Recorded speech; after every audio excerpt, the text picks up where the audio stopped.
तो अपन लोग वहां तक कर चुके थे, कोहेसिव और एडेसिव फोर्स तक ना। यस। वहां पे अपन ने कुछ एग्जाम्पल लिए थे कि नहीं लिए थे?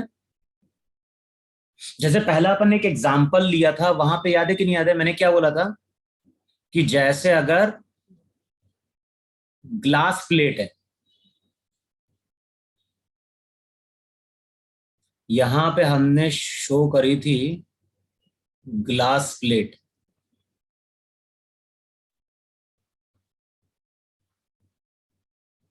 है ना। तो वहां पे ने दो डायग्राम ड्रॉ किए थे।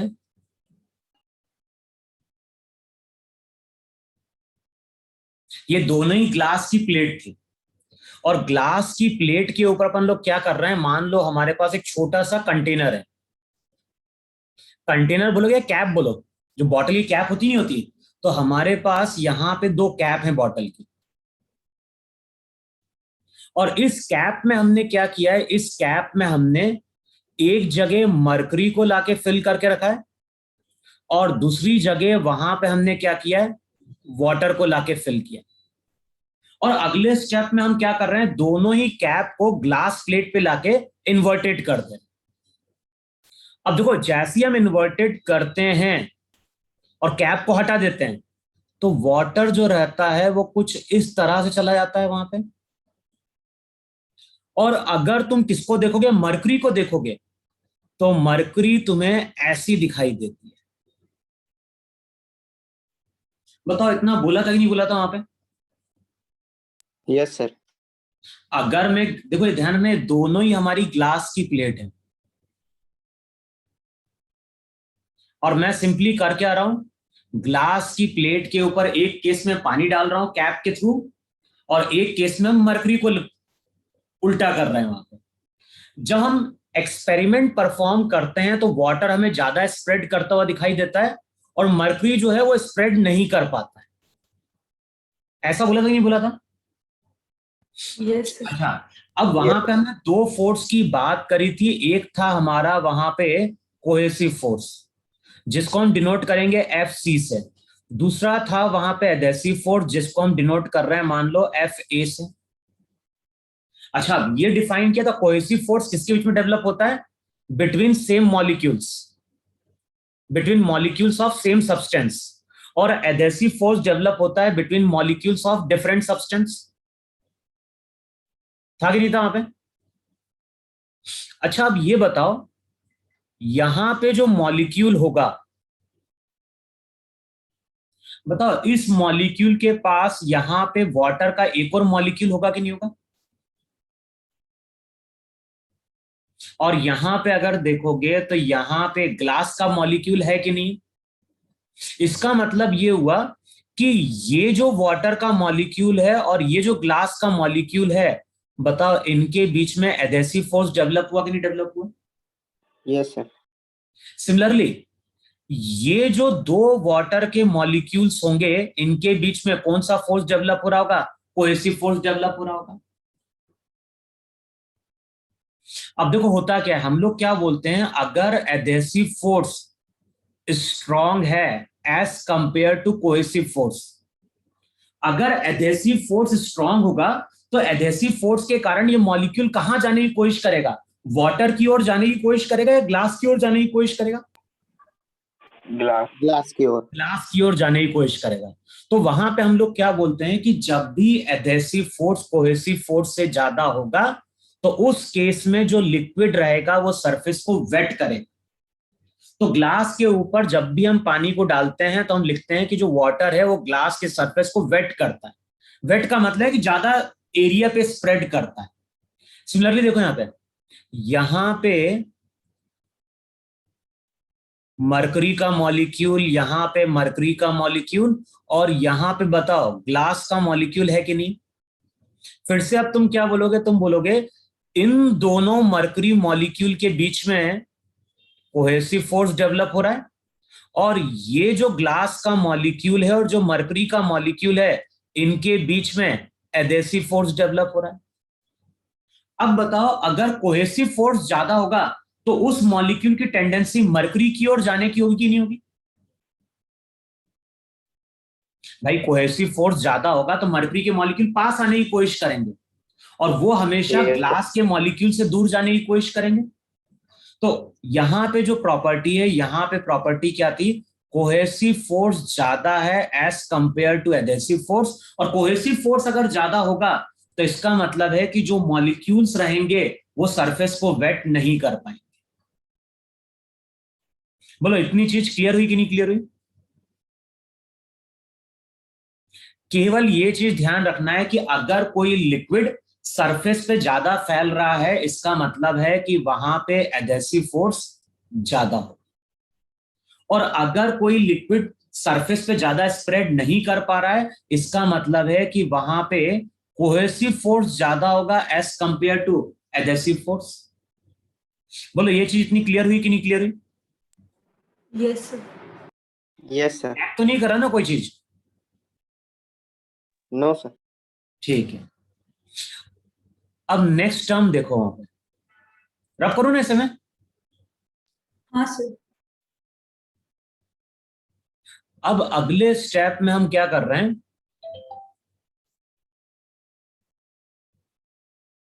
क्या पहले ये वाला केस कंसिडर कर रहे हैं। यहां पे हम शो कर रहे हैं ग्लास का कंटेनर।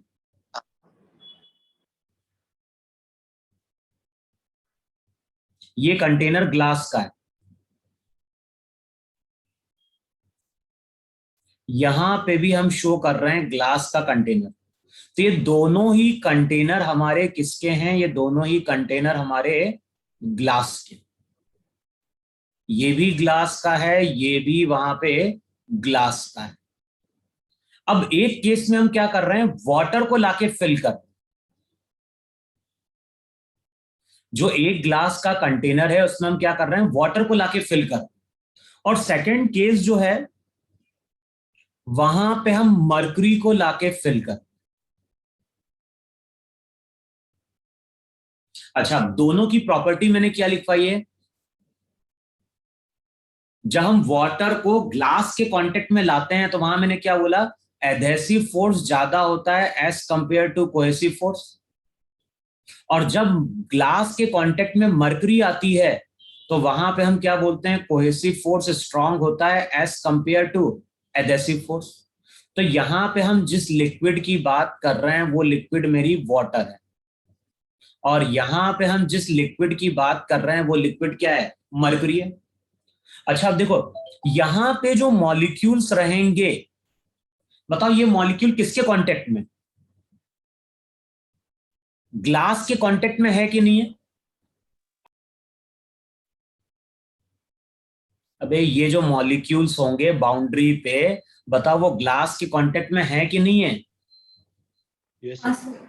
तो इन मॉलिक्यूल्स के ऊपर कितने फोर्सेस लग रहे होंगे? इन मॉलिक्यूल्स के ऊपर एक तो कोहेसिव फोर्स लग रहा होगा, दूसरा एडेसिव फोर्स लग रहा होगा। अच्छा, अब एडेसिव फोर्स स्ट्रांग होगा तो जो वाटर के मॉलिक्यूल्स रहेंगे वो ग्लास की ओर भागने की कोशिश करें नहीं करेंगे? Yes, sir. और जब ये मॉलिक्यूल्स इस तरह से ग्लास की ओर जाते हैं तो होता क्या है, ये जो लिक्विड का सरफेस है वो इस तरह से कर्व हो जाता है।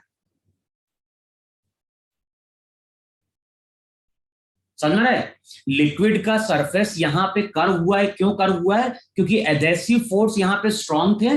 तो जो भी वाटर के मॉलिक्यूल्स रहेंगे वो ग्लास की ओर जाने की कोशिश करेंगे, और जब ग्लास की ओर जाने की कोशिश करते हैं तो हम लोग क्या बोलते हैं, जिस जगह लिक्विड ग्लास के कांटेक्ट में आया है वहां पे सरफेस हमारा कैसा बन गया है, वहां वहां पे जो सरफेस रहेगा वो कर्व हो जाता है। अच्छा बताओ, इस कर्व का शेप कैसा है, ओपनिंग अपवर्ड है या ओपनिंग डाउनवर्ड? Upward.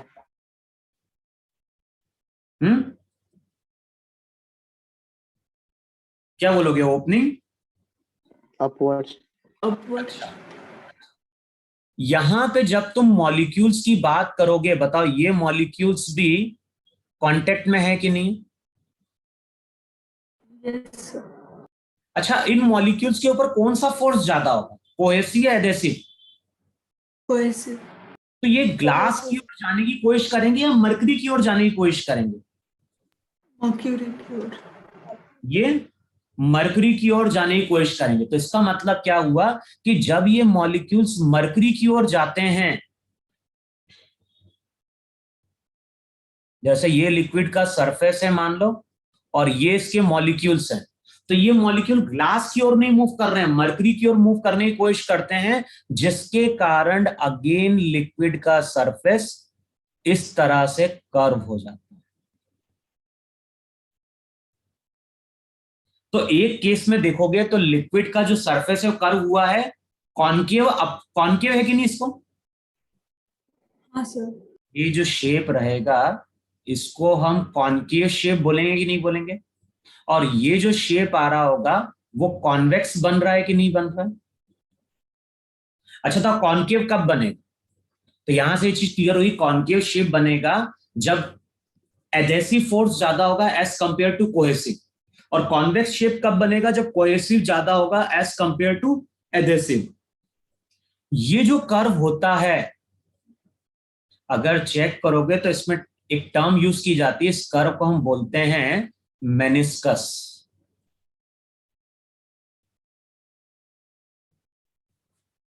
मेनिस्कस का मतलब क्या होता है? मेनिस्कस का मतलब होता है लिक्विड का कर्व पार्ट। जब भी हम लिक्विड को क्या करते हैं, किसी कंटेनर में क्या करते हैं, डालते हैं। समझ में आया इतना? Yes sir. तो यहां पे फर्स्ट केस में जो मेनिस्कस है उसका शेप कॉन्केव है, और सेकंड केस में जो मेनिस्कस है उसका शेप वहां पे क्या है, कॉन्वेक्स है। इतनी चीज क्लियर हुई कि नहीं क्लियर हुई? Yes sir. अच्छा, एक केस ऐसा भी बन सकता है, कंटेनर है, कंटेनर में हमने लिक्विड डाली, बताओ शेप ऐसा भी आ सकता है कि नहीं आ सकता है वहां पे? बताओ यहां पे सरफेस फ्लैट रहा कि नहीं रहा? हाँ सर। ये जो सरफेस है, ये सरफेस पूरा फ्लैट है कि नहीं? तो कोई जरूरी नहीं कि हर केस में लिक्विड का सरफेस कर्व होगा। कुछ केसेस ऐसे भी होते हैं जहां पे लिक्विड का सरफेस फ्लैट होता है, और ऐसा होता है जब सिल्वर के कंटेनर में, सिल्वर का कंटेनर लो और सिल्वर के कंटेनर में वाटर को लाके, वाटर भी कौन सा, प्योर। तो अगर सिल्वर के कंटेनर में अगर हम प्योर वाटर को लाके फिल करते हैं तो उस केस में सरफेस मेरा कैसा रहता है, फ्लैट रहता है। इतनी चीज क्लियर हुई कि नहीं क्लियर हुई? अब देखो नेक्स्ट हम लोग क्या डिफाइन करने जा रहे हैं। यहां पे जो मॉलिक्यूल है, बताओ यहां पे लिक्विड का सरफेस कर्व है कि नहीं? यहां पे इस जगह तो लिक्विड का सरफेस कर्व है कि नहीं? Yes sir. अब हम लोग क्या बोलते हैं, जिस जगह लिक्विड का सरफेस कर्व हो रहा है तो उस पॉइंट पे टेंजेंट ड्रॉ कर। टेंजेंट हमें कहां ड्रॉ करनी है? टेंजेंट हमें ड्रॉ करनी है उस पॉइंट पे जहां पे लिक्विड सॉलिड के कांटेक्ट में आ रहा है। तो डायग्राम मेरा ऐसा है, ये सॉलिड की वॉल है और ये लिक्विड का हमारा कर्व्ड सरफेस है। बताओ ऐसा है कि नहीं? अब मैं क्या बोल रहा हूं, जिस जगह लिक्विड सॉलिड के कांटेक्ट में आती है वहां पे टेंजेंट ड्रॉप करो। एक टेंजेंट ड्रॉप करनी है तुम्हें लिक्विड के सरफेस पे, और एक टेंजेंट हमें ड्रॉ करनी है सरफेस पे। बताओ इस तरह से हमने दो टेंजेंट ड्रॉ करी कि नहीं ड्रॉ करी? मैंने क्या बोला, एक टेंजेंट हम ड्रॉ कर रहे हैं लिक्विड के सरफेस पे, और जो दूसरी टेंजेंट है वो हम ड्रॉ कर रहे हैं कंटेनर के सरफेस पे। इन दोनों टेंजेंट के बीच में जो एंगल बनता है उसी को हम बोलते हैं एंगल ऑफ कांटेक्ट। तो बेसिकली जो हम नेक्स्ट टर्म डिफाइन करने जा रहे हैं वो डिफाइन करने जा रहे हैं एंगल ऑफ कांटेक्ट। अच्छा, सेकंड केस में अगर देखोगे तो ये कंटेनर की बाउंड्री है, ये तुम्हारा वहां पे लिक्विड का सरफेस है इस तरह से। अब मैंने क्या बोला है, टेंजेंट ड्रॉप करना है, एक टेंजेंट ड्रॉप करना है लिक्विड के सरफेस पे, दूसरा टेंजेंट हमें ड्रॉ करना है कंटेनर की वॉल पे, लेकिन वो टेंजेंट ड्रॉप करना है टुवर्ड्स द लिक्विड। और इन दोनों टेंजेंट के बीच में जो एंगल आएगा वो एंगल ऑफ कांटेक्ट होगा। तो यहां पे अगर चेक करोगे तो एंगल ऑफ कांटेक्ट एक्यूट है लेस देन 90, यहां पे बात करोगे तो ग्रेटर देन 90। और बताओ थर्ड केस में ये सरफेस था, ये कंटेनर था, ये लिक्विड का सरफेस था। बताओ यहां पे अगर टेंजेंट ड्रॉप करोगे तो एक टेंजेंट ऐसी जाएगी, एक टेंजेंट ऐसी जाएगी, और बताओ दोनों के बीच में एंगल 90 डिग्री होगा कि नहीं होगा? बोलो इतनी चीज समझ में आएगी नहीं समझ में? जहां पे लिक्विड सॉलिड के कांटेक्ट में आएगी वहां पे दो टेंजेंट ड्रॉप करनी है। एक टेंजेंट हमें ड्रॉप करनी है लिक्विड के सरफेस पे, दूसरी टेंजेंट हमें ड्रॉप करनी है कंटेनर की वॉल पे, लेकिन वो टेंजेंट ड्रॉप करनी है लिक्विड की ओर। इन दोनों टेंजेंट के बीच में जो एंगल बनेगा उसी को वहां पे हम क्या बोलते हैं? एंगल ऑफ कांटेक्ट बोलते हैं। लिखा इतना? हाँ सर। डायग्राम ड्रॉ कर लिया ना इतना? Yes sir. लिखो, अब इसकी थ्योरी लिखो जरा। Yes sir. इसकी थ्योरी लिखो वहां पे। The angle which the tangent to the liquid surface,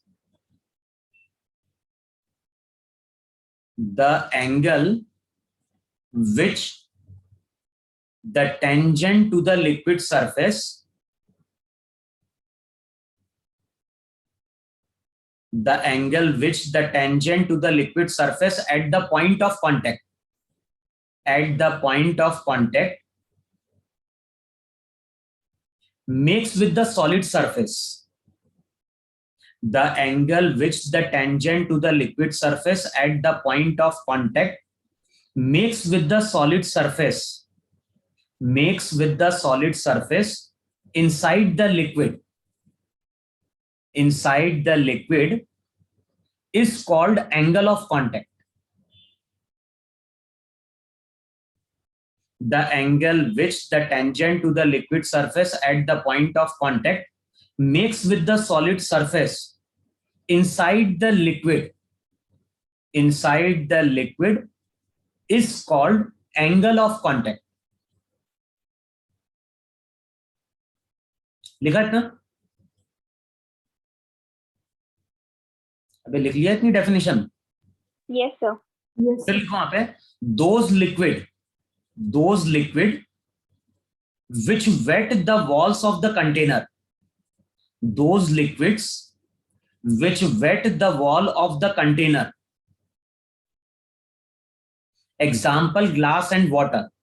जब हम ग्लास और वाटर की बात करते हैं तो वाटर ग्लास के सरफेस को वेट करता है, तो क्या लिखा है वहां पे? Those liquid which wet the walls of the container, example glass and water, have meniscus concave upward, have meniscus concave upward, and their angle of contact is less than 90 degree, and their angle of contact is less than 90 degree. However, those liquids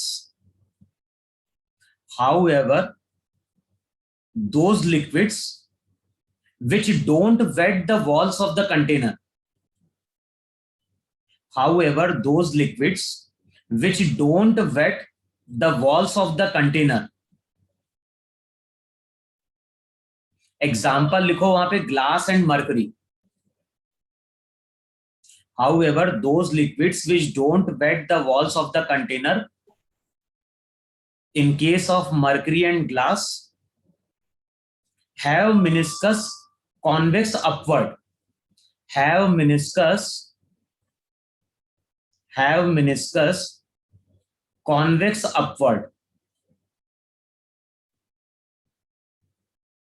and their value of angle of contact is greater than 90 degree. यानी यहां पे angle obtuse बनता है।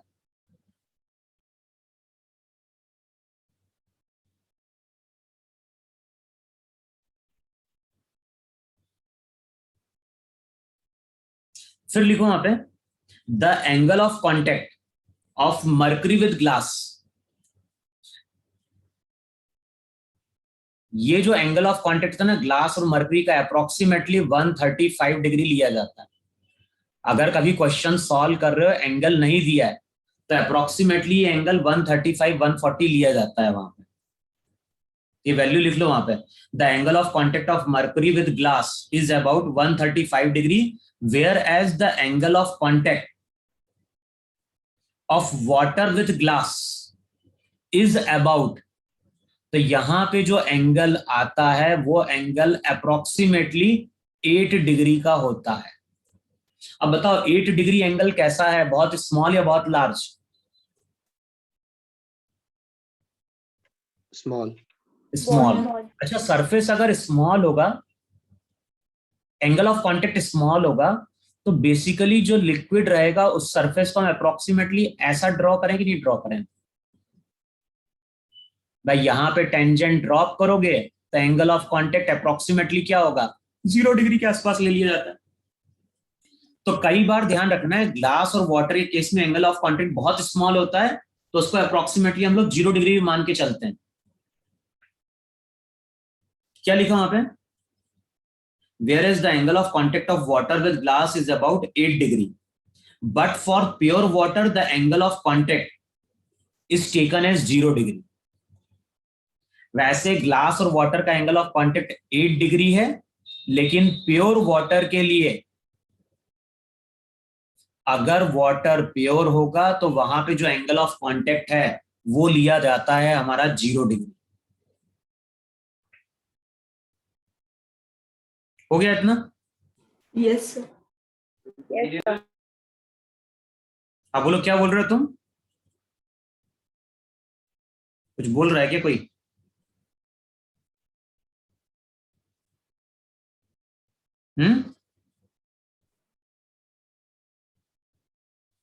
मैं तुमसे पूछ रहा हूं मैं, कोई कुछ बोल रहा है क्या? चलो नेक्स्ट लिखो वहां पे, excess pressure inside a curve surface. Heading डालो वहां पे next, excess pressure inside a curve surface.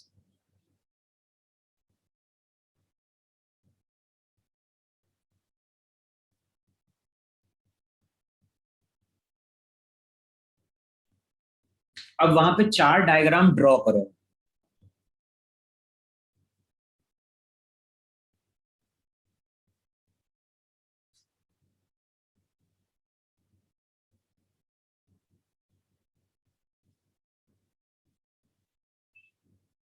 देखो यहां पे कंटेनर है,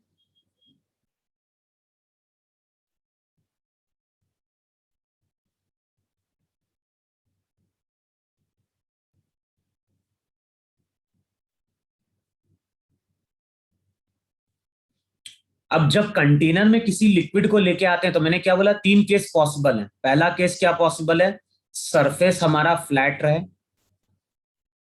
सेकेंड केस पॉसिबल है कि जो मिनिस्कस रहे वो कॉनकेव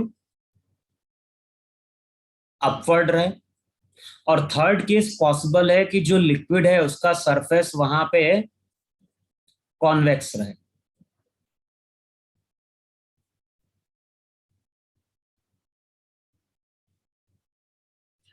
बोलो यही केस बनेंगे कि नहीं बनेंगे वहां पे? हाँ sir. हम्म। Yes, sir. अच्छा, अब यहां पे कोई एक पॉइंट लो ए, और यहां पे कोई पॉइंट लो बी। अच्छा तो मुझे है कि कोई सरफेस अगर फ्लैट है तो इसका मतलब क्या हुआ? इसका मतलब बताओ ऐसा होगा कि नहीं होगा कि जितना प्रेशर यहां से आ रहा होगा उतना ही प्रेशर यहां से आ रहा होगा। इसको मान लो P1 बोल दो, इसको बोल दो P2। अगर सरफेस फ्लैट है तो इसका मतलब है कि जो मॉलिक्यूल्स रहेंगे उन पे लगने वाला प्रेशर वहां पे क्या होगा, सेम होगा कि नहीं सेम होगा? Yes, sir. अच्छा तो कोई चीज अगर अंदर की ओर दब रही है और यहां पे प्रेशर Pa है और यहां प्रेशर Pb है, बताओ कौन सा प्रेशर ज्यादा होना चाहिए? PA. क्या था डायग्राम में? बताओ ए बड़ा होगा या बी बड़ा होगा? A. A. ए। तो इसको हम लिखेंगे PA माइनस PB, और इसको लिखो, ये जो प्रेशर ज्यादा होता है वो होता है 2T/R, और R जो है, R वहां पे क्या है? मिनिस्कस का रेडियस ऑफ कर्वेचर। ये कर्व है कि नहीं है? और इस कर्व का कोई रेडियस होगा कि नहीं होगा? तो जब हम लिखते हैं PA minus PB equals to 2T/R, तो T सरफेस टेंशन होता है, और R लिख लो, R है वहां पे radius of curvature of meniscus. तो R जो है, R होगा रेडियस ऑफ मेनिस्कस। अच्छा, फिर से यहां पे एक पॉइंट लो, ए, यहां पे बी। अब बताओ, देख के बताओ, कहां का प्रेशर ज्यादा होना चाहिए? ऊपर की ओर अगर सरफेस कर्व बन रहा है तो बताओ फिर से बी ज्यादा होगा कि नहीं होगा वहां पे? Yes, sir. इसको 2T/R बोलो। अच्छा, अब इसको रफली मैं ऐसे एक्सप्लेन कर सकता हूं कि नहीं एक्सप्लेन कर सकता हूं, कि ये जो पूरा पार्ट है ना, इसको तुम एक part of a drop consider करो। इसको,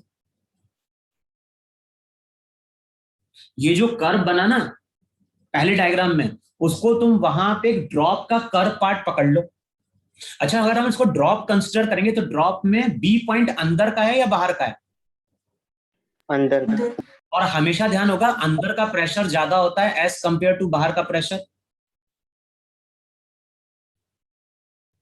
तो वहां पे भी हमने प्रूव किया, नहीं प्रूव किया? तो एक्सेस प्रेशर 2T/R होता है। Yes, sir. तो ये हम थोड़ा लॉजिक यहां से ले लेते हैं कि PB माइनस PA कितना होता है? 2T/R होता है। इतना समझ में आया, नहीं समझ में आया? Yes, sir. अच्छा, ये जो कर्व पार्ट है ना, इसको तुम एयर बबल का पार्ट मान लो जरा। ये जो कर्व है, इसको तुम एयर बबल का एक पार्ट मान लो। बताओ, इसको अगर एयर बबल का पार्ट मानोगे तो कौन सा पॉइंट अंदर होगा, ए या बी? A. तो हम फिर से बोलेंगे, ए का प्रेशर ज्यादा होगा बी से, रिजल्ट हो गया 2T/R।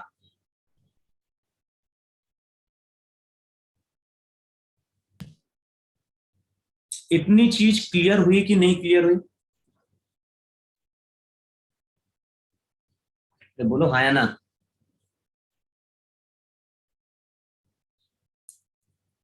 अबे क्लियर हुआ या नहीं क्लियर हुआ? Yes, sir. Yes, sir. अच्छा, अब एक रिजल्ट तुम लिखो वहां पे।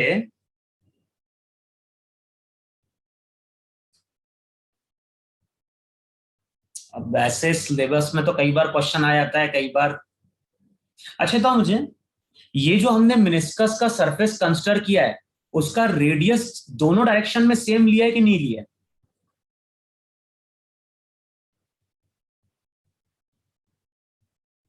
हम्म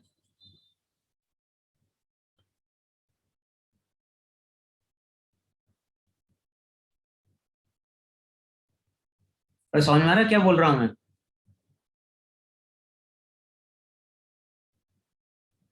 जैसे देखो, मान लो ये तुम्हारा एक बैलून है, ये तुम्हारा एक रबर का बैलून है, और उस पे हमने क्या किया,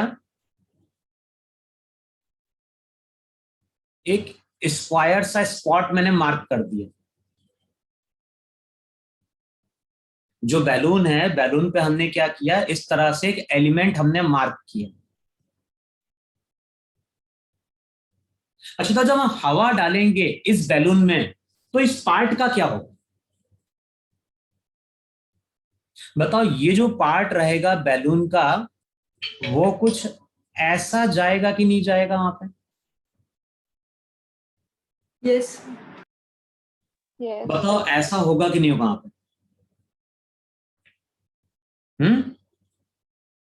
Yes, sir. अब वहां पे क्या होता है, ये भी बताओ, एक कर्व का पार्ट होगा कि नहीं होगा यहाँ पे? Yes. और ये जो ये भी एक कर्व बनेगा कि नहीं बनेगा यहाँ पे? नहीं इमेजिन कर पा रहे हो तुम लोग? मैं बोल रहा हूं बैलून है, बैलून पे हमने एक स्पॉट मार्क कर दिया और बैलून पे हमने हवा डालना स्टार्ट करी, तो बताओ इस तरह का जो हमारी मेम्ब्रेन रहेगी बैलून की, वो इस तरह से कुछ बैंड होगी कि नहीं बैंड होगी? हम ऊपर से देख रहे हैं, बताओ ऊपर से कुछ ऐसा पार्ट बैंड होगा कि नहीं बैंड होगा? हाँ सर।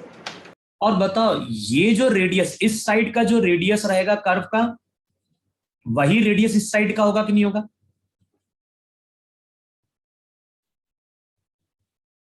और बताओ इस साइड का भी कोई कर्व बन रहा है कि नहीं बन रहा? तो होता Yes, क्या है, sir. यहाँ पे जो रेडियस रहता है वो R1 मिलता है, यहाँ पे रेडियस R2 मिलता है। तो इस केस में जो रेडियस ऑफ कर्वेचर रहता है वो दोनों डायरेक्शन में अलग अलग होते हैं।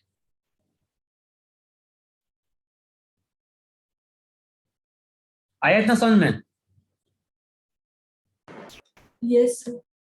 अबे हम लोग जो कंसिडर करते हैं ना, हम देखो हम लोगों ने जो मिनिस्कस का शेप कंसिडर किया ना, हमने उसका हर डायरेक्शन में रेडियस ऑफ कर्वेचर सेम लिया है। लेकिन कुछ केसेस ऐसे भी होते हैं जहां पे जो दो कर्व बन रहे होंगे मिनिस्कस का, उनका रेडियस ऑफ कर्वेचर अलग अलग होता है। तो उस केस में जो फॉर्मूला लिखा जाता है P inside minus P outside, वो होता है T into 1/R1 plus 1/R2 होता है। समझ में रहा इतना? और अगर R1 R2 सेम होंगे, एक्चुअली इसका डेरिवेशन नहीं है सिलेबस में, तो R1 इक्वल्स टू R2 अगर R होगा तो चेक करो यही रिलेशन बनेगा कि नहीं बनेगा वहां पे?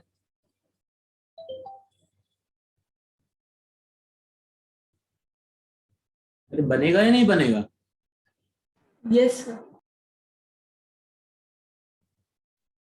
तुम लोग इस डायग्राम को इमेजिन कर पा रहे हो या नहीं कर पा रहे हो, ये पूछ रहा हूं मैं। Yes, sir.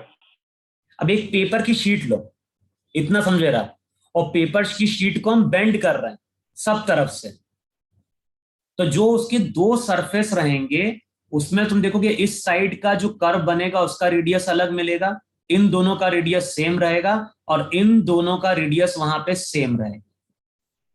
तो जो फॉर्मूला होता है डिफरेंस का वो होता है T1/R1 प्लस 1/R2। कुछ न्यूमेरिकल में ये फॉर्मूला यूज किया जाता है। और अगर फिल्म के दो सरफेस हैं, जैसे अगर हम सोप बबल की बात कर रहे हैं, और सोप बबल में अगर दो सरफेस होंगे, तो ये जो फॉर्मूला रहता है फिर वो T की जगह 2T 1/R1 प्लस 1/R2 रहता है। बोलो इतना समझ में आया कि नहीं समझ में आया?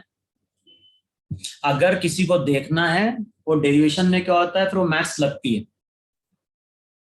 है ना? तो अगर किसी को देखना है तो यूट्यूब में पढ़े हैं वीडियो, वहां पे हम लोग बात कर रहे हैं उस लिक्विड सरफेस की जिसका रेडियस ऑफ कर्वेचर दोनों साइड का अलग अलग है, तो वहां पे ये फॉर्मूला हमें यूज करना है। तो कुछ न्यूमेरिकल आएंगे जहां पे ये फॉर्मूला यूज किया जाएगा। फॉर्मूला कहां से आता है, अगर डेरिवेशन देखना है देख लो, वैसे हमें डेरिवेशन से मतलब नहीं। और मैंने सर। क्या बोला है, इसको हम इमेजिन कैसे कर सकते हैं, बैलून में पहले मार्क कर दो, हवा भर दो। बैलून में जब हवा भरोगे तो ये जो छोटा सा एलिमेंट हमने यहाँ पे कंसिडर किया है वो कुछ इस तरह से कर्व बनता है। उसके दोनों शेप, दोनों साइड कर्व बनते हैं, तो एक का रेडियस कर्वेचर R1 होता है, दूसरे का R2 होता है। तो फॉर्मूला यूज किया जाता है T1/R1 प्लस 1/R2। हमने जो यहाँ पे केस लिया है वहां पे मिनिस्कस हर डायरेक्शन में क्या है, या दोनों डायरेक्शन में सेम है, तो इसलिए हम फॉर्मूला यूज करते हैं वहां पे कितना, 2T/R। हाँ बोलो क्या बोल रहे हो तुम? सर हाँ सर बोलो। वो 2D का किसके लिए फॉर्मूला है? अगर हम सोप बबल की बात कर रहे हैं, सोप फिल्म की बात कर रहे हैं, तो दो फ्री सरफेस हो गए ना। Yes sir. हाँ। देखो बैलून में पानी भर दो, तो अब एक ही सरफेस फ्री बचा कि नहीं बचा? और Yes, अगर कोई sir. सोप की फिल्म लो और सोप की फिल्म को इस तरह से बेंड कर दोगे तो वहां पे दो फ्री सरफेस आएंगे, इसलिए वहां पे हो जाता है 2t 1/r1 प्लस 1/r2। बोलो इतना समझ में आया कि नहीं समझ में आया? Yes, sir. देखो क्वेश्चन अगर मिल रहा है तो बताता हूं मैं। चलो देखो आगे क्वेश्चन सॉल्व करेंगे। हटाऊं मैं इतना? Yes, sir. Yes, sir. चलो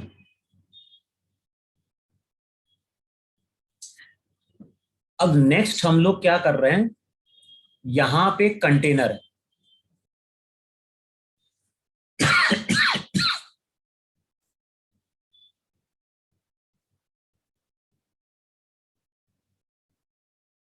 और ये जो कंटेनर है, कंटेनर का शेप बहुत ज्यादा है। इस कंटेनर में हमने क्या किया है, पानी को लाके भर दिया।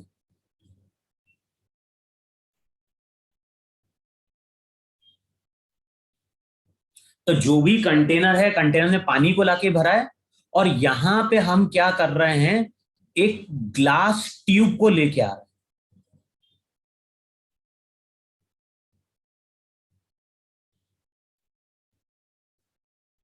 और इस ग्लास ट्यूब को लाके यहां पे हम क्या कर रहे हैं, डिप कर रहे हैं। तो ध्यान है ना, यहां पे हम बात कर रहे हैं किसकी, यहां पे हम बात कर रहे हैं ग्लास ट्यूब की। अच्छा, जैसे ही ग्लास ट्यूब को हम लेके आएंगे, लेकिन ध्यान है जिस ग्लास ट्यूब को लेके आते हैं उसका रेडियस बहुत स्मॉल होता है।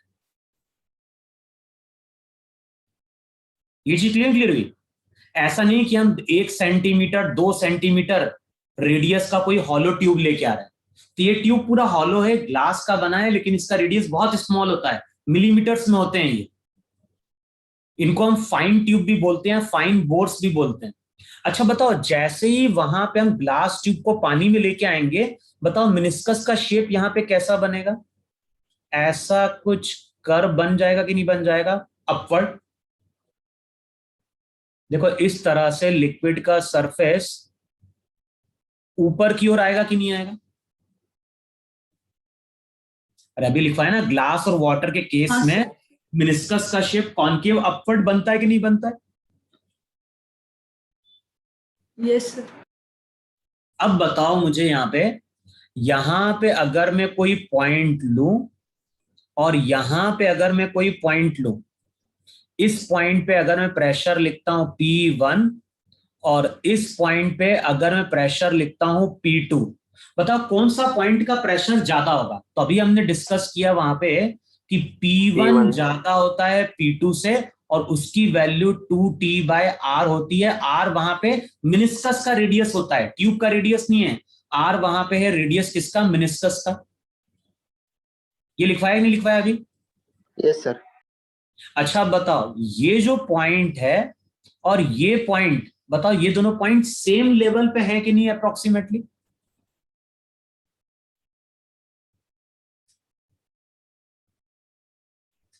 Yes, sir.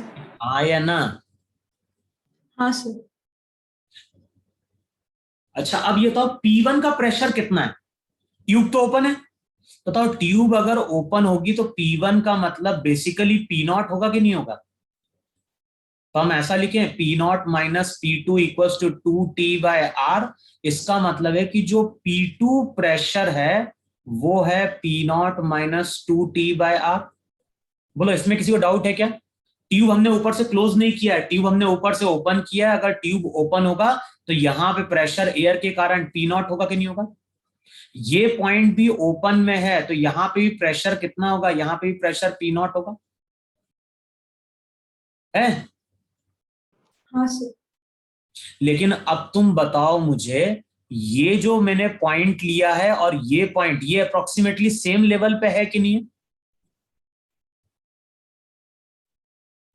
अबे ये जो लिक्विड का हमने पार्टिकल कंसिडर किया और ये जो पार्टिकल कंसिडर sir. किया, बताओ ये अप्रोक्सीमेटली सेम लेवल पे होंगे कि नहीं होंगे? Yes, sir. अबे क्योंकि एंगल ऑफ क्वांटिटी 8 डिग्री का होता है। तो 8 डिग्री में तो सरफेस अप्रोक्सीमेटली ऐसे ही जाएगा ना वहां पे। तो यहाँ पे अगर तुम कोई पॉइंट ले रहे हो और यहाँ पे कोई पॉइंट ले रहे हो तो ये दोनों पॉइंट अप्रोक्सीमेटली सेम लेवल पे है कि नहीं है। और हमने पढ़ा है कि लिक्विड अगर रेस्ट में होता है तो जो सेम पॉइंट होते हैं सेम लेवल पे, उन पे प्रेशर कैसा होना चाहिए, सेम होना चाहिए कि नहीं होना चाहिए। हाँ सर। बताओ यहाँ पे किसका प्रेशर ज्यादा है, बताओ P2 प्रेशर कम है कि नहीं कम है। और बताओ प्रेशर डिफरेंस के कारण लिक्विड फ्लो करता है, तो यहां पे क्या होता है, उसी टाइम पे लिक्विड अंदर की ओर फ्लो करना स्टार्ट कर देता है। लिक्विड अंदर की ओर क्यों फ्लो कर रहा है, क्योंकि इस साइड का प्रेशर ज्यादा है और इस साइड का प्रेशर क्या है, कम है। तो जो भी ग्लास का ट्यूब रहेगा उसमें लिक्विड अंदर की ओर मूव करना स्टार्ट कर देता है, और जैसे ही लिक्विड अंदर की ओर मूव करना स्टार्ट होता है तो जो फाइनल डायग्राम हमारा आता है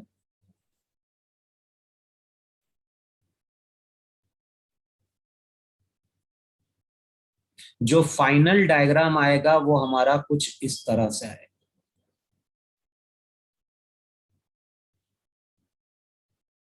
बताओ पहले लिक्विड का लेवल सेम था कि नहीं था, लेकिन प्रेशर डिफरेंस के कारण क्या हो रहा है, प्रेशर डिफरेंस के कारण लिक्विड ट्यूब में अंदर की ओर फ्लो करना स्टार्ट कर देती है, जिसके कारण जो लिक्विड रहता है वो ट्यूब में क्या होता है, कुछ हाइट तक राइज कर जाता है और कुछ टाइम बाद ये लिक्विड कैसा होगा, रेस्ट में आ जाएगा उस एच हाइट पे जाके। लेकिन देखो अगर मान लो इसी कंटेनर में हम वाटर की बात नहीं कर रहे, अब मान लो जो लिक्विड हमने यहां पे लाके फिल किया है वो मरकरी है, जो लिक्विड है, लिक्विड हमारा मरकरी है, और इस लिक्विड में हम क्या कर रहे हैं, ट्यूब को लेके आ रहे हैं। और ध्यान है ट्यूब फिर से ग्लास का है,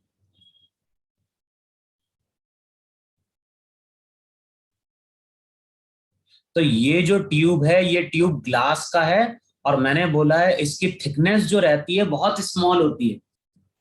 अच्छा अब बताओ यहाँ पे मिनिस्कस का शेप कैसा बने, जो ग्लास के अंदर लिक्विड कांटेक्ट में आएगा उसमें मिनिस्कस का शेप इस तरह से कॉन्वेक्स अपवर्ड बनेगा कि नहीं बनेगा, ऐसा। Yes sir. अब मैंने क्या बोला, मैंने बोला एक पॉइंट यहां पे लो और एक पॉइंट यहां पे लो, इसको बोलो P1, P1 का मतलब P0, और इसको बोलो P2। बताओ कौन सा प्रेशर ज्यादा होगा, बताओ P2 ज्यादा होगा कि नहीं ज्यादा होगा, तो हम लिखेंगे P2 माइनस P0 2T/R होगा। ये अभी थ्योरी लिखवाई नहीं लिखवाई, यस सर। पहले थ्योरी लिखवाई ना कि सरफेस अगर कर्व होगा तो कहां का प्रेशर ज्यादा होगा, तो P2 ज्यादा होगा, तभी तो सरफेस ऊपर की ओर कॉन्वेक्स बन रहा है कि नहीं बन रहा है। हाँ सर। अच्छा P2 अब जो प्रेशर रहेगा वो P0 से ज्यादा है कि नहीं ज्यादा है। अब यहां पे एक और पॉइंट लो, बताओ ये पॉइंट और ये पॉइंट सेम लेवल पे हैं, यस सर। लेकिन दोनों पॉइंट पे प्रेशर सेम है क्या, नहीं। बताओ कौन सा प्रेशर ज्यादा है, यहां पे प्रेशर P0 है,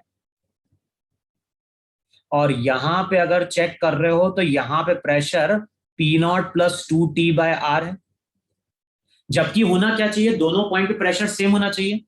तो अब क्या होगा, जहां पे प्रेशर ज्यादा होगा उसके कारण लिक्विड फ्लो करेगी, तो यहां पे लिक्विड ट्यूब से बाहर आएगी कि नहीं आएगी।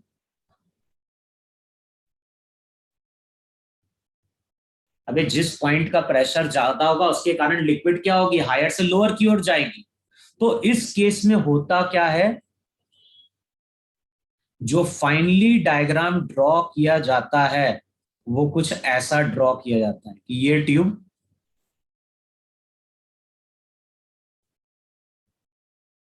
और इस ट्यूब में जो मरकरी रहेगी, मरकरी का लेवल तो यहां पे था, लेकिन ग्लास ट्यूब के अंदर जो मरकरी रहेगी वो यहां पे आ जाती।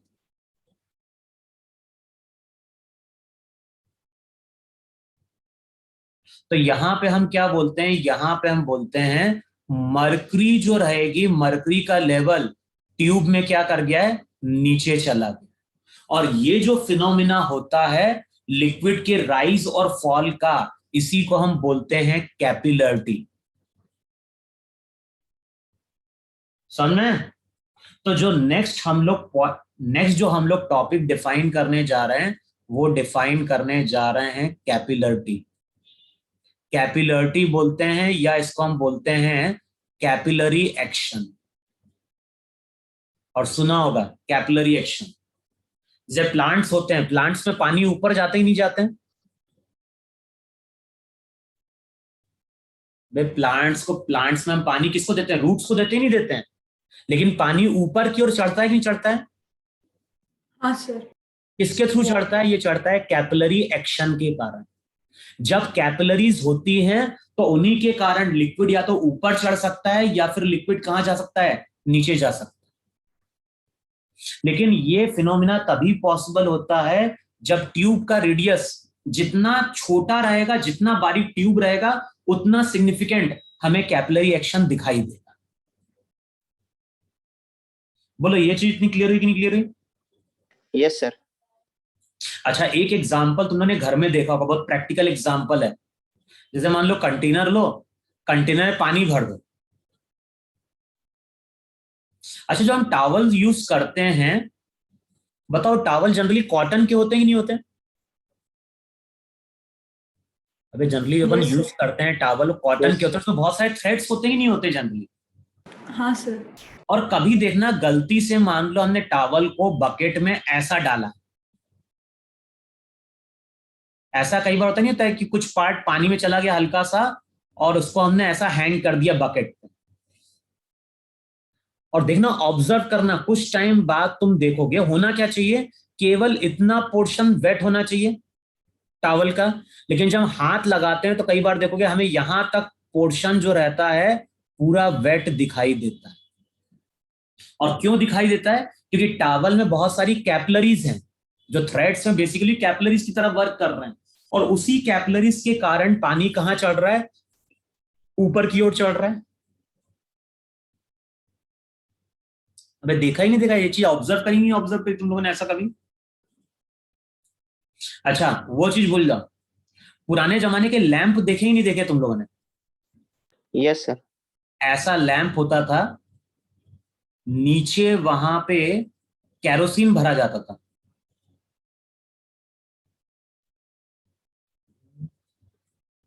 जो लैंप यूज करते थे ना गांव में, तो वहां नीचे कैरोसिन भरा जाता था। तो कैरोसिन तो यहां पे रहता था, फिर वहां पे याद होगा इस तरह से स्लिट होती थी।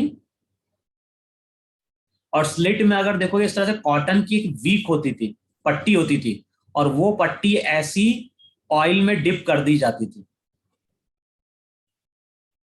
और यहां पे याद है, यहां पे इस तरह का एक नॉब होता था। यस और सर। उस नॉब के थ्रू हम पट्टी को, या तो जो स्टिक जो होती थी वीक कॉटन की, उसको नॉब के थ्रू या तो ऊपर की ओर मूव कराते थे या नीचे की ओर मूव कराते थे। अबे लैंप देखे ही नहीं, देखे तुम लोगों ने पुराने जमाने में? Yes sir. यस देखा है सर। हाँ, तो वो जो लैंप यस सर रहता है, वो लैंप जलता है कि नहीं जलता है? क्यों जलता है? नीचे कैरोसिन है, और कैरोसिन कहां जा रही है? कैरोसिन ऊपर की ओर जा रही कि नहीं जा रही है? किसके थ्रू जा रही है?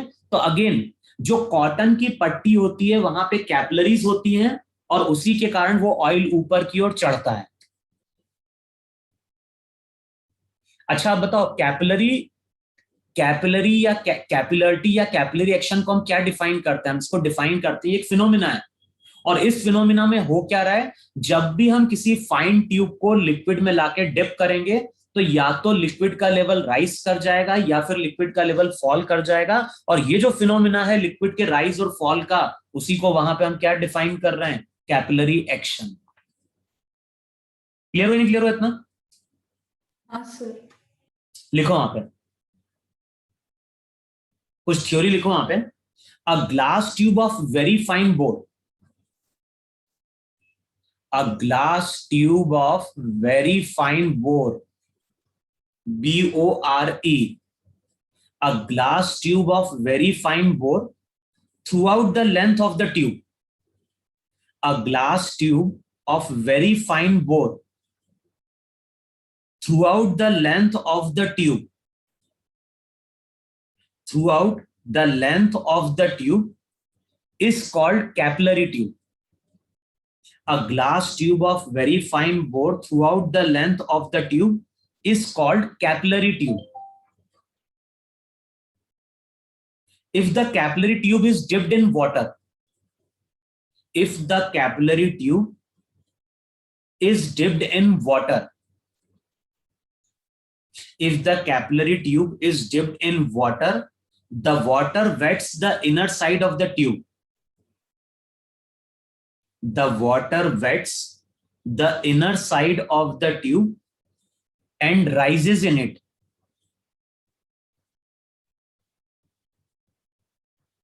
If the capillary tube is dipped in water, the water wets the inner side of the tube and rises in it. The same capillary tube is dipped in the mercury. The same capillary tube is dipped in the mercury. Then the mercury is depressed. Then the mercury is depressed. The phenomena of rise or fall of liquid. The phenomena of rise or fall of liquid in a capillary tube. The phenomena of rise or fall of liquid in a capillary tube is called capillarity. The phenomena of rise or fall of liquid in a capillary tube is called capillarity.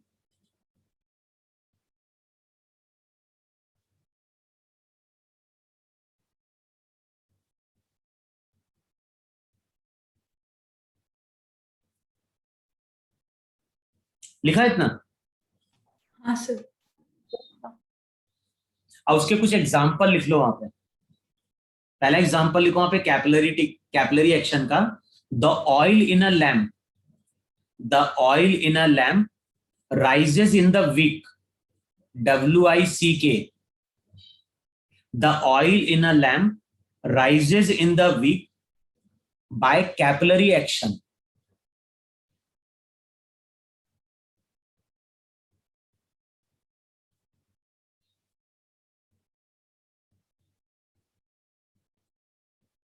फिर लिखो वहां पे sap and water. Sap and water rises up to the top of the leaves of the tree. Sap and water rises up to the top of the leaves of the tree by capillary action.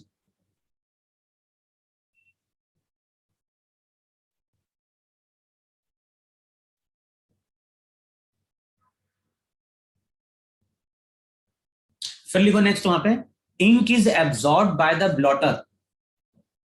Ink is absorbed by the blotter due to capillary action.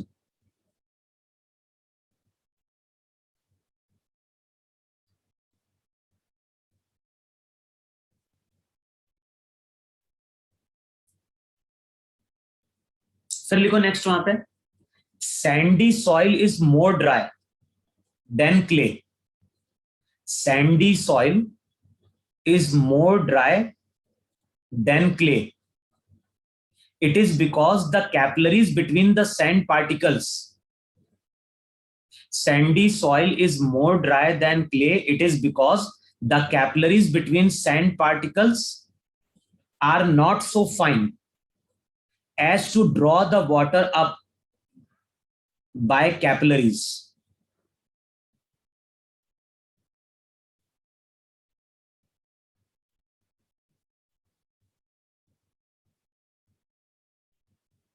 लिखा इतना?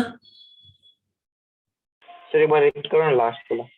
Sandy soil is more dry than clay. It is because the capillaries between the sand particles are not so fine as to draw the water up by capillaries.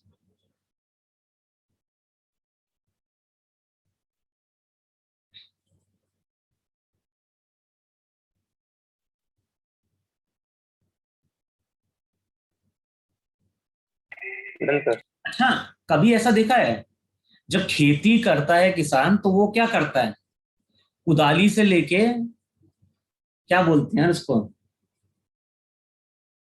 Tractor के पीछे लगाता ही नहीं लगाता है वो? Flower. क्या कुदाली, क्या हिंदी में क्या बोलते हैं उसको, कुदाल बोलते हैं ना, क्या बोलते हैं? अबे तुम लोगों ने खेती वेती भी नहीं देखी क्या? पुराने देखिए यहाँ सर। ट्रैक्टर तो होते नहीं थे, तो क्या करता था वो, बैल के साथ क्या लगाते थे नीचे? टिफोन। सर नागर। नांगर। मालूम। नांगर। अच्छा, वो जब चलाता है तो बेसिकली वो मिट्टी को क्या करता है? पार्टीशन। हाँ, ऊपर नीचे। ऊपर नीचे, नीचे से ऊपर लाते। मिट्टी को नीचे से ऊपर लाता है, ऐसा? नहीं, वो बेसिकली क्या करता है, कैपिलरीज को तोड़ता है। Yes sir. भाई देखो, होता क्या है, जो मिट्टी होगी तो मिट्टी के पार्टिकल्स हैं कि नहीं है, और ये पार्टिकल के बीच में जो स्पेसिंग है वो कैपिलरीज की तरह वर्क कर रही है कि नहीं वर्क कर रही है? और जब भी हम पानी देते हैं, पानी तो नीचे होता है कि नहीं होता जमीन में? अब बताओ, अगर कैपिलरीज होगी तो कैपिलरीज के कारण ये पानी सरफेस पे आएगा कि नहीं आएगा? और Yes, जैसे ये पानी सरफेस पे आएगा, सनलाइट के कारण ये पानी इवोपरेट हो जाएगा ही नहीं हो जाएगा? बताओ, जो Yes. मिट्टी रहेगी, मिट्टी में मॉइस्चर बचा क्या? No sir. नहीं No, बचा। sir. मॉइस्चर तो बार बार इवोपरेट होते जा रहा है, तो उसको क्या करना है, उसको मॉइस्चर प्रिवेंट रखना है मिट्टी में। तो वो क्या करता है, प्लगिंग के थ्रू उसको क्या करता है, कैपिलरीज को तोड़ देता है। और जब कैपिलरीज टूट जाएंगी तो क्या होगा, पानी नीचे के नीचे रह जाएगा, और पानी अगर नीचे रहेगा तो मिट्टी में तो मॉइस्चर रहेगा कि नहीं रहेगा? तो कैपिलरी कैसे टूटते हैं? कैपिलरीज कैसे टूटते हैं? तो कैसे टूटता है, मिट्टी है, उसमें तुमने ऐसे कुछ आड़ा तेरछे कर दिया, टूट गई वहां पे। जो इस पे, अबे कैपिलरीज क्या कोई पाइप कौन है यहाँ पे? वो तो हल्की सी जो ओपनिंग रहेगी वो कैपिलरीज है हमारे लिए। ईंट देखिए, ईंट, यस सर। ईंट पोरस होती ही नहीं होती, इसमें छोटे छोटे होल्स होते ही नहीं होते हैं, यस सर। उनको भी हम कैपिलरीज बोलते हैं। अबे कैपिलरीज का मतलब ये नहीं कि कोई ट्यूब ही होना चाहिए, कैपिलरीज का मतलब है अगर दो पार्टिकल्स हैं, जैसे मिट्टी के पार्टिकल हैं, मिट्टी का पार्टिकल यहाँ पे, जैसे देखो मिट्टी का पार्टिकल यहाँ पे आया ऊपर, यहाँ पे आया, फिर यहाँ पे नीचे आया, यहाँ पे नीचे आया, तो इस तरह से अगर मिट्टी सेटल हो गई तो ये कैपिलरीज बन गई कि नहीं बन गई यहाँ पे? और इस कैपिलरीज के थ्रू वाटर कहाँ जा सकता है, ऊपर की ओर आ सकता है। अब कैपिलरीज को तुमने तोड़ दिया तो एक पार्टिकल यहाँ चला गया, एक पार्टिकल यहाँ पे आ गया, एक पार्टिकल यहाँ पे आ गया, कैपिलरीज टूट गई। तो अब जो पानी नीचे है वो पानी ऊपर जा पाएगा क्या? नहीं जा पाएगा। और पानी अगर ऊपर नहीं जाएगा, इसका मतलब है कि जो सॉइल रहेगी उसमें मॉइस्चर क्या रहेगा, रिटेन रहेगा।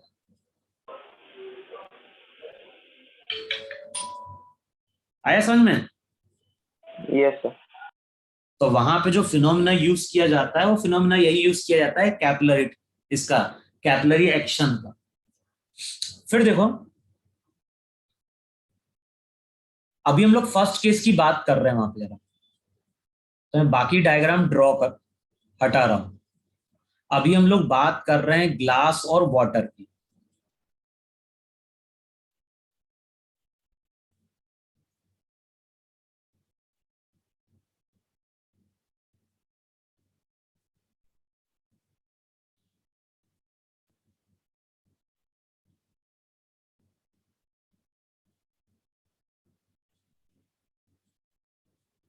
अच्छा बताओ, अभी हम लोगों ने क्या लिखा था, कौन सा प्रेशर ज्यादा था यहाँ पे? अगर यहाँ पे हम ज्यादा प्रेशर की बात करें तो वहां पे हमने क्या बोला था, P1 ज्यादा था कि नहीं ज्यादा था? और रिजल्ट हमने लिखा था P1 माइनस P2 किसके बराबर था, 2T/R के। और R मैंने बोला था मिनिस्कस का रेडियस है। बताओ, यही बोला था, यही बोला था? यस। अच्छा, ये पॉइंट है जहां पे हम P2 की बात कर रहे हैं, और ये पॉइंट है जहां पे हम P1 की बात कर रहे हैं। और मैंने क्या बोला है, यहां पे जो P1 प्रेशर रहेगा वो P0 के बराबर होगा। और यहां जो प्रेशर है, बताओ इस प्रेशर को मैंने P2 बोला है कि नहीं बोला? तो P2 हमेशा कम है कि नहीं कम है, तो रिजल्ट हो गया P2 कितना हो गया, P2 हो गया P1 का मतलब P0, तो ये P0 माइनस 2T/R था कि नहीं था वहां पे। और प्रेशर डिफरेंस के कारण लिक्विड अंदर की ओर आती है, और लिक्विड अंदर जब आएगी, बताओ लिक्विड कब तक फ्लो करेगी, लिक्विड फ्लो करेगी जब तक फ्लो करेगी जब तक कि इन दोनों पॉइंट पे प्रेशर सेम नहीं होता है। क्लियर। तो जब हम ग्लास ट्यूब को वाटर में लाके डिप करते हैं तो वाटर ऊपर की ओर राइज करता है। कब तक राइज करेगा, प्रॉपर्टीज को क्या फॉलो करनी है, उसको प्रॉपर्टी फॉलो करनी है कि जो पॉइंट सेम लेवल पे है उनका प्रेशर सेम बन जाना चाहिए। इसका मतलब है कि यहां पे प्रेशर अगर P0 है तो फाइनली यहां पे भी प्रेशर कितना बनना चाहिए, P0 बनना चाहिए। अच्छा, तो इन दोनों पॉइंट के बीच की हाइट कितने की है, हाइट h है कि नहीं। और बताओ पूरा लिक्विड अब रेस्ट में आ चुका है कि नहीं आ चुका है, और लिक्विड अगर रेस्ट में आ चुका है तो हम लिखेंगे P2 प्लस H। अगर नीचे जाओगे तो प्रेशर कितने से बढ़ेगा, रो इंटू जी इंटू एच, और उस पॉइंट पे प्रेशर किसके बराबर हो जाएगा, P0 के बराबर हो जाएगा। बताओ ये रिजल्ट अब यूज कर सकते हैं नहीं यूज कर सकते हैं। इस पॉइंट का प्रेशर P2, इस पॉइंट का प्रेशर P0, P2 और P0 में बताओ यही रिलेशन होगा कि नहीं होगा, डेप्थ के साथ प्रेशर बढ़ता है तो P2 प्लस रो जी एच P0 के बराबर हो जाएगा वहां पे। अच्छा, P2 की वैल्यू पुट कर दो, P2 की वैल्यू पुट करोगे तो रिजल्ट हो जाएगा वहां पे, P2 की वैल्यू पुट करो तो P0 माइनस 2T/R प्लस रो जी एच किसके बराबर, P0 के बराबर होगा। और बताओ ये P0 कैंसल आउट होगा, तो जो भी लिक्विड राइज करती है उसकी हाइट का फॉर्मूला क्या होता है, उसका हाइट का फॉर्मूला होता है 2T/R रो जी।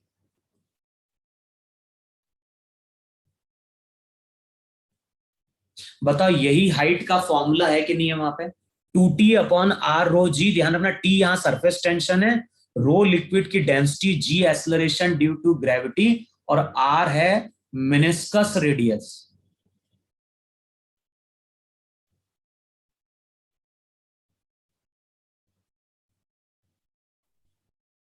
बोलो इतना इतना समझ में नहीं समझ में।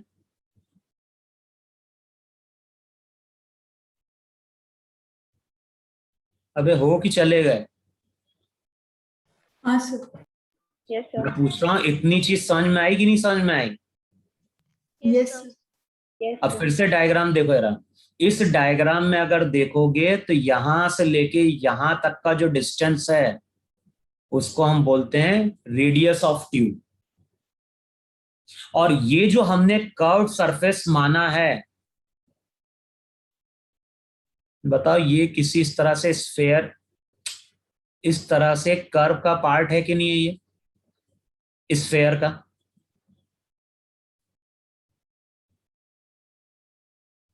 अबे जो लिक्विड का कर्व बना है वो किसी स्फेयर का पार्ट होगा कि नहीं होगा। यस हाँ सर। सर। और जो उस स्फेयर का रेडियस होगा बताओ वही मिनिस्कस का रेडियस होगा कि नहीं होगा। हाँ सर।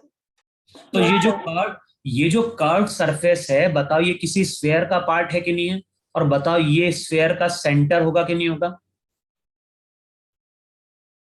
और यहां से लेके यहां तक का जो डिस्टेंस होगा बताओ वही मिनिस्कस का रेडियस होगा कि नहीं होगा। मिनिस्कस के रेडियस का मतलब क्या है, मिनिस्कस के रेडियस का मतलब है कि वो जो मिनिस्कस है वो किसी स्फेयर का पार्ट है, और जो उस स्फेयर का रेडियस होगा बताओ वही मिनिस्कस का रेडियस होगा कि नहीं होगा। Yes sir. तो आर यहां पे मिनिस्कस का रेडियस है, स्मॉल आर ट्यूब का रेडियस है। अब बताओ एंगल ऑफ कांटेक्ट कहां पे होगा, तो जिस जगह लिक्विड कांटेक्ट में आ रही है वहां पे टेंजेंट ड्रॉप करो, बताओ यही तुम्हारा एंगल ऑफ कांटेक्ट है कि नहीं है, थीटा। और रिजल्ट याद होगा, टेंजेंट पे हमेशा रेडियस परपेंडिकुलर होता है कि नहीं होता है।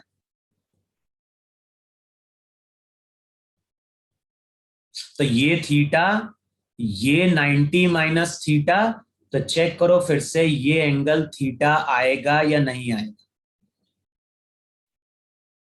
और ये एंगल अगर थीटा है तो कॉस थीटा क्या देगा? कॉस थीटा देगा बेस अपॉन हाइपोटेनियस। तो जो कैपिटल आर है उसकी जगह पुट कर देना आर बाय कॉस थीटा। ये रिलेशन होता है मिनिस्कस के रेडियस और ट्यूब के रेडियस में। तो जो हाइट आती है, हाइट का फॉर्मूला अब हो जाएगा 2t cos theta upon capital R की जगह पुट कर दिया तो ये हो जाएगा आर रो जी। यही हमारा वहां पे लिक्विड की हाइट और लिक्विड की राइज और फॉल का फॉर्मूला है। तो लिक्विड कितना ऊपर गई या कितना नीचे गई, इसका जनरल फॉर्मूला होता है 2t cos theta upon r रो g। बोलो इतना समझ में आया कि नहीं समझ में आया? Yes sir. Yes sir. अच्छा बताओ, यहाँ पे ग्लास और वाटर के लिए एंगल ऑफ कांटेक्ट हमेशा सेम रहेगा नहीं रहेगा? 8 डिग्री। ग्लास और वाटर के लिए 8 डिग्री है। जी कांस्टेंट है, वाटर की डेंसिटी 1 ग्राम पर सीसी वो भी कांस्टेंट है, सरफेस टेंशन भी कांस्टेंट है। ऐसा तो है नहीं कि हमने पानी को गर्म कर दिया ठंडा कर दिया। अब बताओ, ये सब चीज अगर पैरामीटर्स कांस्टेंट हैं तो हम यहां से ये बोलेंगे कि H जो है वो इनवर्सली प्रोपोर्शनल टू R है। और इसको नाम भी दिया, इसको कुछ नाम है ज्यूरियंस लॉ। H जो है वो इनवर्सली प्रोपोर्शनल टू R आ रहा है कि नहीं आ रहा है? हाँ सर। इसका मतलब है रेडियस जितना स्मॉल लेंगे, रेडियस हम जितना स्मॉल बनाएंगे, बताओ हाइट उतनी ज्यादा दिखेगी या नहीं दिखेगी? तो इसलिए हम बोलते हैं कि अगर कैपिलरी एक्शन हमें रियलाइज करना है तो जो ट्यूब हम यूज करते हैं उस ट्यूब का रेडियस बहुत छोटा होना चाहिए। बोलो क्या बोल रहे हो तुम? अभी बोलो ना, क्या बोल रहे हो तुम? कुछ बोलना है क्या? नो नहीं। सर। हाँ, नो सर। इतनी चीज समझ में आई नहीं समझ में आई? बाकी सब पैरामीटर्स कांस्टेंट हैं, तो यहां से हम बोलते हैं रेडियस जितना स्मॉल होगा एच उतना ही वहां पे क्या होगा? लार्ज होगा। बताओ ये चीज पूरी क्लियर हुई कि नहीं क्लियर हुई तुम लोगों को? Yes sir. हाँ सर। और ध्यान रखना, अभी ये टॉपिक कंप्लीट नहीं हुआ है, मुझे आज निकलना है ना, थोड़ा काम से। एक काम करो, इतना तुम लोग पढ़ के देख लोगे नहीं देख लोगे, बताओ मुझे पहले। Yes sir. Yes sir. Yes. अभी देखो इसका डेरिवेशन हम देखो, अभी तो हमने क्या ग्लास ट्यूब लिया है और जो ट्यूब है वो सिलेंड्रिकल है। अच्छा, केस तो ऐसा ही पॉसिबल ही नहीं पॉसिबल है कि जो ट्यूब रहेगा ट्यूब का क्रॉस सेक्शन स्क्वायर हो जाए, इस तरह से कि स्क्वायर की हम ग्लास ट्यूब बना सकते नहीं बना सकते हैं? हाँ सर। कोई जरूरी कौन है कि ट्यूब हमेशा सिलेंड्रिकल होती है? क्रॉस सेक्शन हम स्क्वायर बना सकते हैं, क्रॉस सेक्शन रेक्टेंगल बना सकते हैं। तो उन केस में भी हम देखेंगे कि लिक्विड की हाइट की राइज का और फॉल का फॉर्मूला कैसे आता है। अभी कल तुम इतनी थ्योरी पढ़ के देखना वहां पे, अगली क्लास में हम लोग डिस्कस करेंगे कि आगे के केसेस क्या होंगे वहां पे। या इसको कंप्लीट कर दें थोड़ा सा और? चलो इस टॉपिक को मैं कंप्लीट करता हूं, फिर आगे अपन डिफरेंट केसेस लेंगे वहां पे। अभी लैग कर रहा है क्या? वीडियो लैग कर रहा है सर। चलो मैंने वीडियो ऑफ किया है। इतना सबको क्लियर नहीं क्लियर हुआ? हाँ सर। अच्छा, रब करूं मैं इतना? Yes sir. Yes sir. अब देखो, सबसे पहला जो केस आता है वो आता है कि ये कंटेनर है,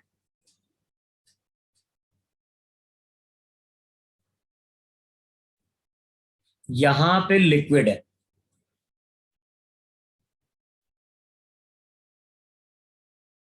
और अभी इससे पहले हमने क्या प्रूव किया? अभी इससे पहले हमने प्रूव किया कि जो भी लिक्विड राइज करेगी उसका फॉर्मूला क्या होगा, 2t cos theta upon r rho g।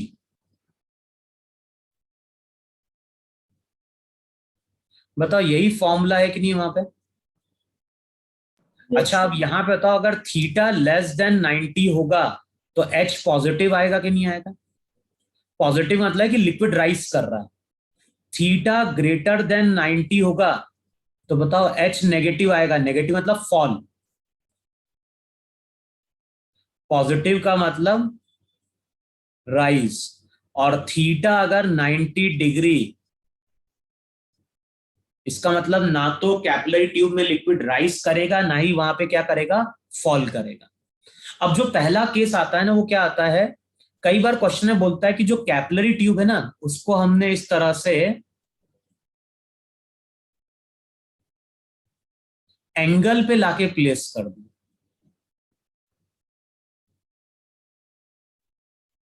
अभी तक कैपिलरी ट्यूब को हमने वर्टिकली लाके प्लेस किया था, नहीं प्लेस किया था?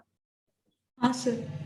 अब मैं बोल रहा हूं जो कैपिलरी ट्यूब है उसको किसी एंगल पे लाके प्लेस कर दो, और जो एंगल है वो एंगल मान लो अल्फा। अच्छा जब उसको अल्फा एंगल पे लाके प्लेस करेंगे, अभी हम बात कर रहे हैं ग्लास और वाटर की, तो मिनिस्कस का शेप ऐसा जाएगा कि नहीं जाएगा वहां पे? भाई मिनिस्कस जो रहेगा वो तो कॉन्केव शेप में आने की कोशिश करे, नहीं कोशिश करेगा? तो मिनिस्कस का शेप कुछ ऐसा जाएगा कि नहीं जाएगा? फिर से Yes, बताओ sir. यहां पे कहां का प्रेशर ज्यादा है? यहां पे एक पॉइंट लो और यहां पे एक पॉइंट लो। बताओ इस पॉइंट का प्रेशर पी नॉट है, और इस पॉइंट की अगर हम बात करेंगे तो इस पॉइंट का प्रेशर अगर P2 है, तो P2 की वैल्यू फिर से बताओ पी नॉट माइनस 2T/R होगी कि नहीं होगी? अरे हाँ है ना? अब हाँ बताओ सर। यहां पे अगर हम किसी पॉइंट की बात करें, यहां पे पॉइंट की बात करें, दोनों पॉइंट सेम लेवल पे हैं, लेकिन इस पॉइंट का प्रेशर कितना है, तो हम बोलेंगे इस पॉइंट का प्रेशर तो पी नॉट है, लेकिन इस पॉइंट का प्रेशर पी नॉट से कम है। तो लिक्विड फिर से कहां जाएगा? लिक्विड फिर से अंदर की ओर जाएगा कि नहीं जाएगा? और लिक्विड अगर अंदर की ओर जाएगा तो फिर से लिक्विड यहां पे क्या करेगा, राइज करेगा। अब जो डायग्राम हमारा आएगा फिर से, वो डायग्राम कुछ इस तरह से आ रहा होगा।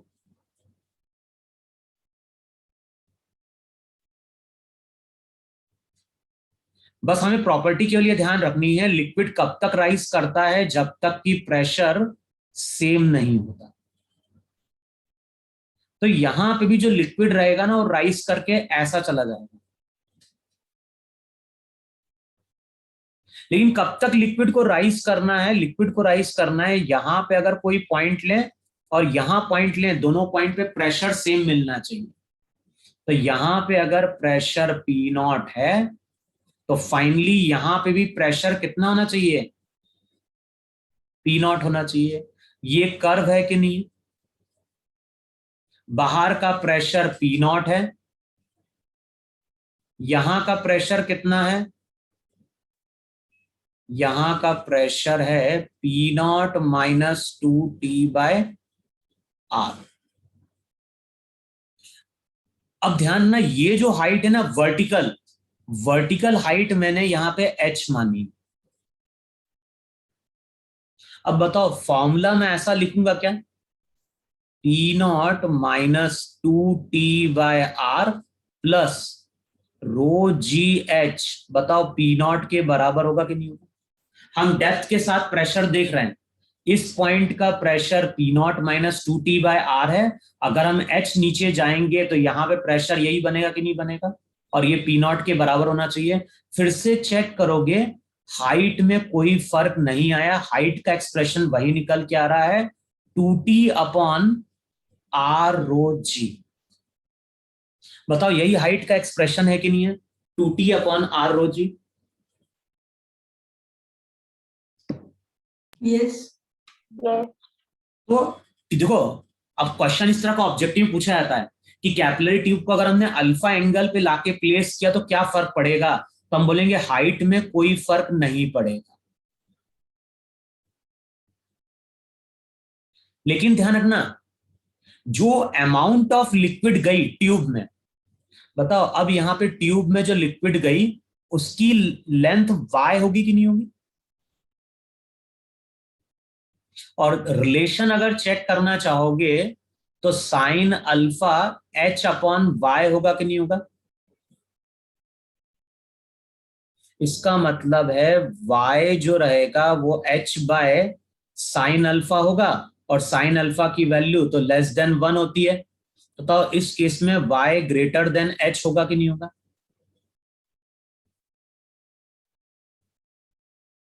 इसका मतलब है कि जो ट्यूब में लिक्विड की लेंथ रहेगी वो इंक्रीज कर जाएगी।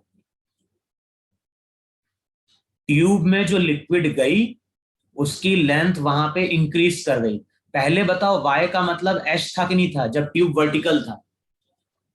Yes, sir. लिक्विड भी राइज कर रही थी h हाइट तक, ट्यूब में जो लिक्विड गया था वो भी h तक ही गया था, लेकिन यहां पे जो ट्यूब में लिक्विड जाएगा वो y तक जा रहा है। तो अगर ट्यूब को किसी एंगल पे लाके प्लेस करोगे तो हाइट में तो कोई फर्क नहीं पड़ेगा, लेकिन जो लिक्विड जाएगी इनसाइड द ट्यूब उसकी क्वांटिटी वहां पे क्या होगी? इंक्रीज कर जाएगी। ये बहुत कॉमन क्वेश्चन है जो बुक में दिया रहता है ऑब्जेक्टिव में। रब करो इतना में। Yes, sir. हाँ सर।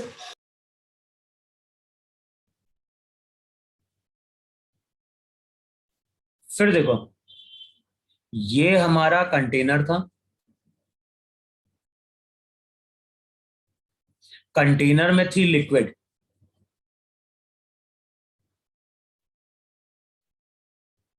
और यहां पे हमने कैपिलरी ट्यूब को लाके पोर किया था। यहां पे जैसे हम कैपिलरी ट्यूब को यहां पे लेके आते हैं तो ये लिक्विड राइज करके यहां तक पहुंच जाता है, और ये जो लिक्विड राइज करता है इसी को हम एच हाइट बोलते हैं कि नहीं बोलते हैं? है? ये जो ट्यूब की लेंथ है, ट्यूब की लेंथ एल है कि नहीं? अच्छा, जो हाइट निकल के आई, हाइट का फॉर्मूला क्या था? हाइट का फॉर्मूला था 2t cos theta upon r rho जी। यही बताओ फॉर्मूला था कि नहीं था वहां पे? Yes sir. अब बताओ, ट्यूब का अगर हमें रेडियस मालूम है, डेंसिटी मालूम है, सरफेस टेंशन मालूम है, थीटा मालूम है, तो एच तो हम कैलकुलेट कर सकते हैं नहीं कैलकुलेट कर सकते हैं? हाँ सर। अब जो बहुत कॉमन क्वेश्चन है वो आता है कि मान लो इस कंटेनर में हम किसी कैपिलरी ट्यूब को लेके आ रहे हैं, रेडियस वही है, अब यहां पे हम एक कैपिलरी ट्यूब को लेके आ रहे हैं,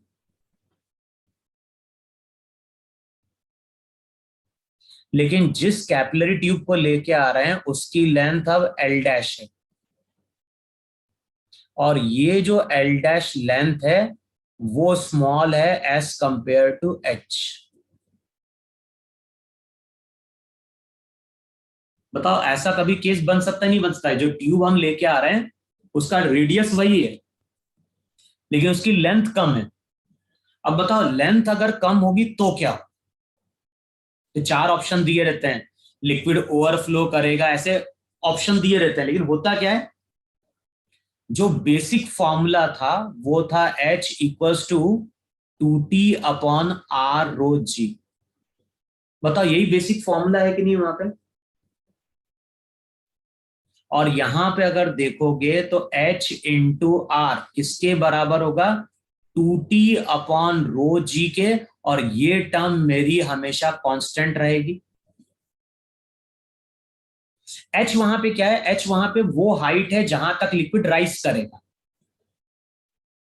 वो हाइट ये है कि नहीं है? ये था, अब लिक्विड को राइज करने के लिए कितनी हाइट मिलेगी? एल डैश मिलेगी नहीं मिलेगी अप्रोक्सीमेटली? इस हाइट को नेग्लेक्ट कर दो, इतने पार्ट को अगर हम नेग्लेक्ट करेंगे तो हम ये मानेंगे अप्रोक्सीमेटली कि ट्यूब में अप्रोक्सीमेटली लिक्विड कितनी हाइट तक जा सकता है? एल डैश तक जा सकता है नहीं जा सकता है? तो हम लोग क्या बोलते हैं, H अगर कम हो गया, H अगर तुम्हारा क्या है, इनसफिशिएंट है, तो उस केस में लिक्विड ओवरफ्लो नहीं करता है। होता क्या है, लिक्विड टॉप तक चला जाएगा और टॉप पे जाने के बाद लिक्विड का सरफेस फ्लैट होने की कोशिश करेगा, और जब वो फ्लैट होगा तो वो अपने मिनिस्कस का रेडियस क्या करेगा, इंक्रीज कराएगा। तो अगर ट्यूब की लेंथ इनसफिशिएंट है तो वहां पे रेडियस जो रहेगा मिनिस्कस का वो इंक्रीज करेगा। अब कैसे इंक्रीज करेगा, लिक्विड सरफेस तक पहुंच जाएगी और सरफेस पे पहुंचने के बाद वो अपने रेडियस को क्या कराएगी, ग्रो कराएगी। तो हम लोग जो इक्वेशन लिखते हैं कैलकुलेट करने का तरीका वो होता है h इंटू आर। h वहां पे पहले की हाइट थी, r उसका रेडियस था, बाद में जो हाइट मिलेगी l डैश, और जो न्यू रेडियस हो जाएगा r डैश, तो वहां से हमें मिनिस्कस का न्यू रेडियस मिलता है।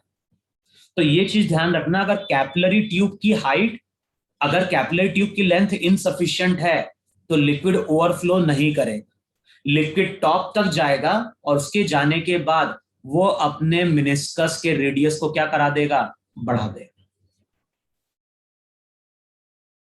बोलो अब इतनी चीज क्लियर हुई कि नहीं क्लियर हुई तुम लोग? Yes sir. इतना तुम्हें थ्योरी पढ़ के Yes, sir. देखना है। आगे अगली क्लास में हम लोग कैपिलरी थ्योरी कंटिन्यू करेंगे और इससे रिलेटेड क्वेश्चन सॉल्व करेंगे। तो अगला जो लेक्चर है, कल है ना अपना लेक्चर, रात कल है ना शाम को? Yes sir. हाँ Yes. सर। पढ़ता है शाम को लेक्चर अपना?